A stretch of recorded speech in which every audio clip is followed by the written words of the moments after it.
ভাবি, ভাবি দরজা খোলো ভাবি, ভাবি।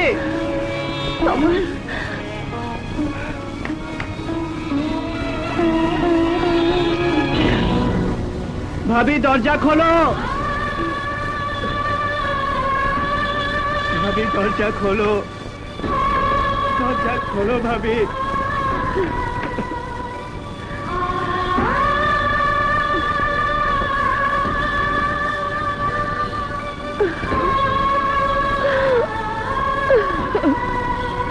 ভাবি ফিরে চলো, ভাবি দরজা খোলো ভাবি, ভাবি।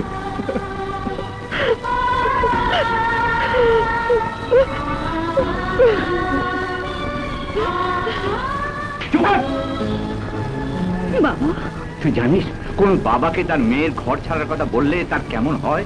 দুঃখে তার বুকটা ভেঙে যায়, সে হার্ট ফেল করতে পারে। আর তুই এরকম একটা সিরিয়াস ব্যাপার নিয়ে নির্বিকার চিত্তে মিথ্যে কথা বলেই চলেছি, বলেই চলেছি। বাবা এ মিথ্যে নয়। খবরদার, তোমাকে আমি সাবধান করে দিচ্ছি, শানুকে নিয়ে আর কোনোদিন কোনো মিথ্যা বলবে না। প্রিয়া মিথ্যে বলেনি তালুই সাহেব, সত্যি বলেছে। তুমি জানো না, তুমি জানো না ও ভীষণ মিথ্যাবাদী। আপনি জানেন না তালুই সাহেব, ও শপথ করে মিথ্যে বলা ছেড়ে দিয়েছে। তুমি বলতে চাও শানু ঘর ছেড়ে সার্ভেন্টস কোয়ার্টারে? এটা সত্যি? হ্যাঁ সত্যি। আমি অনেক অনুরোধ করে ভাবিকে ফিরিয়ে আনতে পারিনি, তাই আপনার কাছে আমি এসেছি। আপনি দয়া করে একবার চেষ্টা করে দেখুন।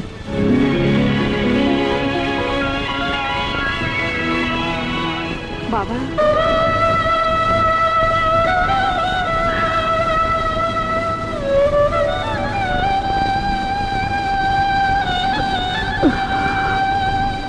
এই তো একটি সংসারের গল্প,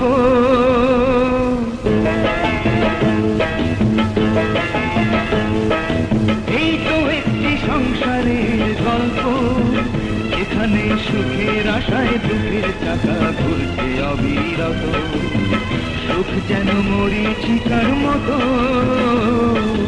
এই তো একটি সংসারের গল্প, এখানে সুখের আশায় দুঃখের চাকা ঘুরছে অবিরত। সুখ যেন মরীচিকার মতো, এই তো একটি সংসারের গল্প।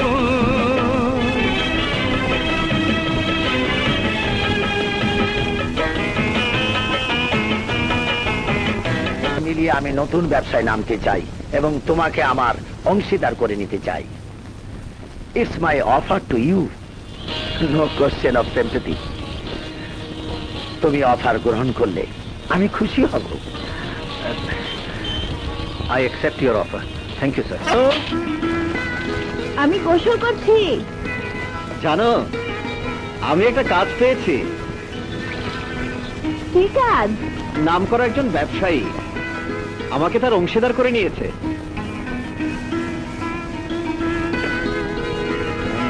লুঙ্গিটা কোথায় রেখেছো?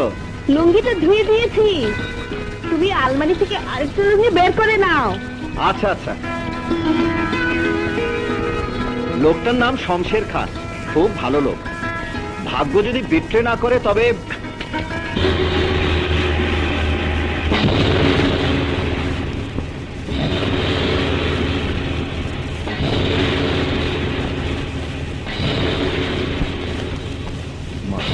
তুমি তো কোনোদিন অন্যায় করো না, ভাগ্য কোনোদিনই তোমার।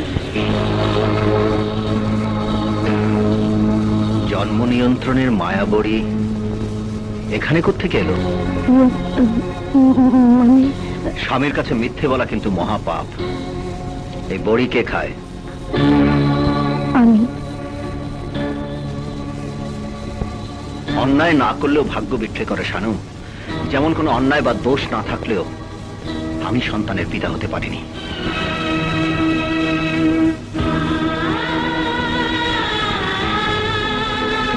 জবাব দাও, কেন তুমি আমাকে সন্তান থেকে বঞ্চিত করেছো?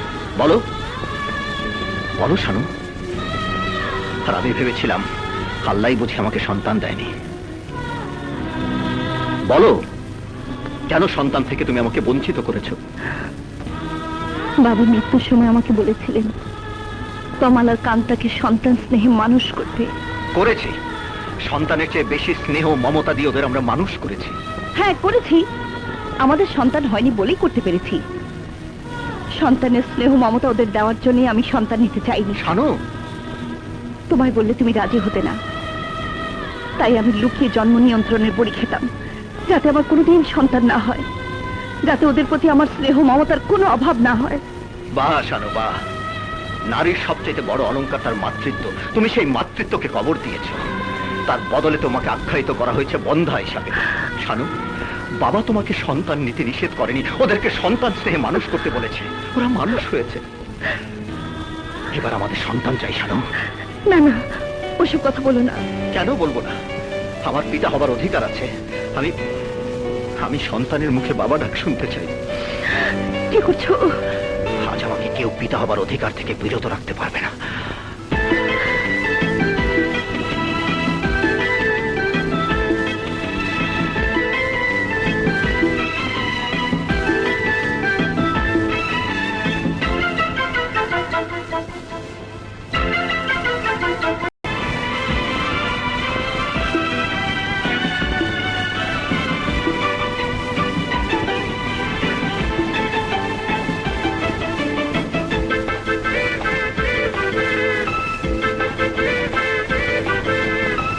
চোখের দুটি জানলা দিয়ে মনের ঘরে ঢুকে দখল নিলা ভেতর বাহির তুমি হাসি মুখে।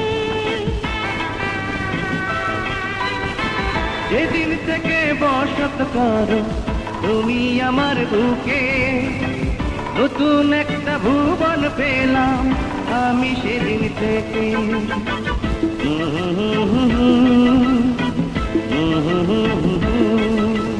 একবার যদি জানতাম আমি অন্তর কোথায় থাকে, সারা জীবন দেখতাম আমি তোমার অন্তরটাকে। ও, সারা জীবন দেখতাম আমি তোমার অন্তরটাকে। একবার যদি জানতাম আমি অন্তর কোথায় থাকে, সারা জীবন দেখতাম আমি তোমার অন্তরটাকে। ও, সারা জীবন দেখতাম আমি তোমার অন্তরটাকে।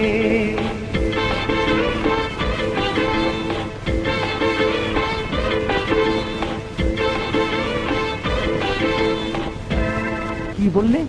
1.5 কোটি টাকা লস হয়ে গেছে? 1.5 কোটি টাকা লিখতে কত শূন্য লাগে জানো?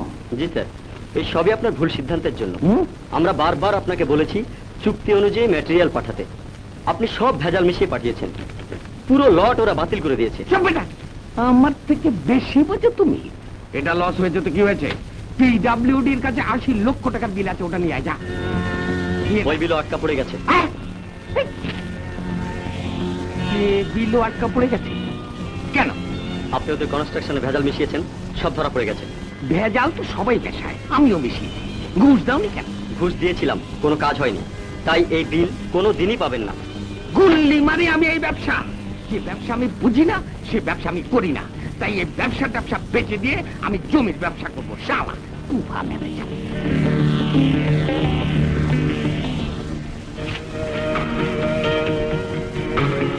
এই দেখুন স্যার, আমাদের নতুন ইন্ডাস্ট্রির জমির অরিজিনাল দলিল। বাহ, থ্যাংক ইউ থ্যাংক ইউ। তুমি পারবে আমি জানতাম, কিন্তু এত তাড়াতাড়ি পারবে আমি ভাবতে পারিনি। চলো কালি জমিটা দেখে আসি। Okay sir. কি বলছেন ম্যানেজার সাহেব? টাকার জন্য অফিসের স্টাফ স্যালারি বন্ধ হয়ে গেছে? আলম বুঝি সব টাকা নিয়ে গেছে? না ম্যাডাম, উনি আজ পর্যন্ত সাসপেন্স অ্যাকাউন্টের টাকা ছাড়া অফিস থেকে 1 টাকাও নেননি। মিথ্যে কথা বলছেন। আপনারা জানেন না নিজের স্ত্রীর নামে আলম কত জমি কিনেছে। জমি কিনেছে? কি বলছেন? উনি আজ পর্যন্ত যত জমি কিনেছেন তা আপনার নামে, তমালের নামে ও কান্তার নামে কিনেছেন। উনার নিজের নামে বা উনার স্ত্রীর নামে 1 টুকরো জমিও কেনেননি। আপনি জানেন না, এই তো সেদিন ও আমাকে দিয়ে চেক সই করে নিয়ে গেছে। সে তো আপনার নামে শান্তিগড়ে জমি কেনার জন্য নিয়েছেন। আমার নামে কিনেছে? হ্যাঁ, সে দলিল আপনি দেখতে পারেন। আলম সাহেবের নিজের নামে ব্যাংকে কোনো অ্যাকাউন্ট নেই, নেই কোনো মাথা গোজার ঠাঁই। যতবার আমরা তাকে প্রশ্ন করেছি উনি একই উত্তর দিয়েছেন, সন্তানের জন্য বাবা রেখে যাওয়া বাড়ির মতো ঠাঁই অন্য কিছুতে নেই, আর সেই বাড়ি থেকেও নেই। চাই ম্যাডাম।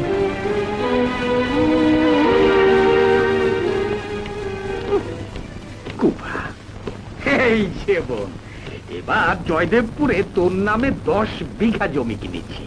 এই নে দলিল। এখন এই চেকটাতে একটা সই করে দে। অফিসে তো সব ব্যবসা বন্ধ হয়ে গেছে। হ্যাঁ, বড় ভেজাল ব্যবসা, তাই জমির ব্যবসা শুরু করেছি। এসব কথা এতদিন আমাকে জানাওনি কেন? হ্যাঁ, তুমি যে জমি কিনেছো তা আমি নিজের চোখে দেখতে চাই। দেখবি, আমাকে তোর বিশ্বাস হয় না? বিশ্বাস নিজের ছেলেকে যখন করতে পারিনি, তখন আর কাউকে বিশ্বাস করা ঠিক হবে না। আমি জমি দেখব, সে ব্যবস্থা করো। ঠিক আছে, কালই আমি তোকে জমি দেখাবো। ওই যে দেখছিস তাল গাছটা, ওইখান থেকে নিয়ে একেবারে ওই তার কাটার বেড়া পর্যন্ত সব সব আমার জমি। না না, ইয়ে মানে তোর তোর জমি।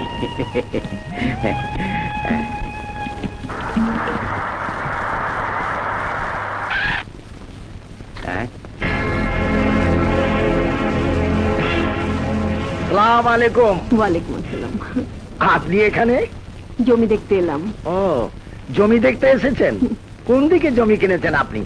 এই তো এটাই, ওই যে তাল গাছটা, ওখান থেকে শুরু করে ওই তার কাটা বেড়া পর্যন্ত সবই আমার জমি। কিন্তু এটা তো আমার জমি। আমি একটা নতুন ইন্ডাস্ট্রি করার জন্য জমিটা কিনেছি। আলম, জমির দলিলটা নিয়ে এসো।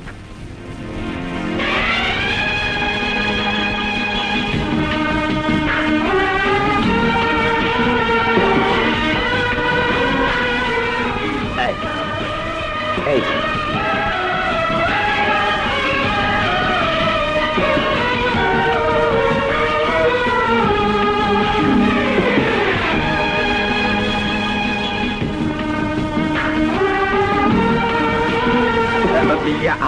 আমাদের জমিটা তাহলে তার কাটার ওই পারে হবে। ওইদিকে তো সব সরকারি জমি। নিশ্চয়ই কেউ আপনাকে ফ্রড করেছে। আমিও ফ্রডের হাতে পড়তে যাচ্ছিলাম, কিন্তু আপনার বড় ছেলে আমাকে ফ্রডের হাত থেকে বাঁচিয়ে জমিটা কিনতে সাহায্য করেছে। দারুণ ব্রেন। আলম আমার এখানে জয়েন করার পর আমার ব্যবসায় দারুণ উন্নতি হয়েছে। আমাদের টাকা পয়সা মেরে দিয়ে এখন আপনার পার্টনার হয়েছে। ওর নামে টাকা মারার কথা কোনো দিন বলবেন না। ও যখন আমার এখানে জয়েন করেছিল, তখন ওর 1 টাকাও ছিল না, শুধু মেধা ছিল আর বুদ্ধি ছিল। সেই বুদ্ধির সাথে আমি আমার টাকা যোগ করে ওকে আমার অংশীদার করে নিয়েছি। চলুন আপনাকে আমার জমিটা ঘুরে দেখাই। না, যা দেখতে এসেছিলাম সে দেখা আমার হয়ে গেছে। দেখলি, নিজের ছেলের মতো করে যাকে মানুষ করলি, সেই ছেলে জোচ্চোর, জালিয়াত, মিথ্যুক। শুধু তাই নয়, যে থালায় খায় সেই থালা ফুটো করে। এতদিন তা বুঝতে পারিনি, বোকা ছিলাম।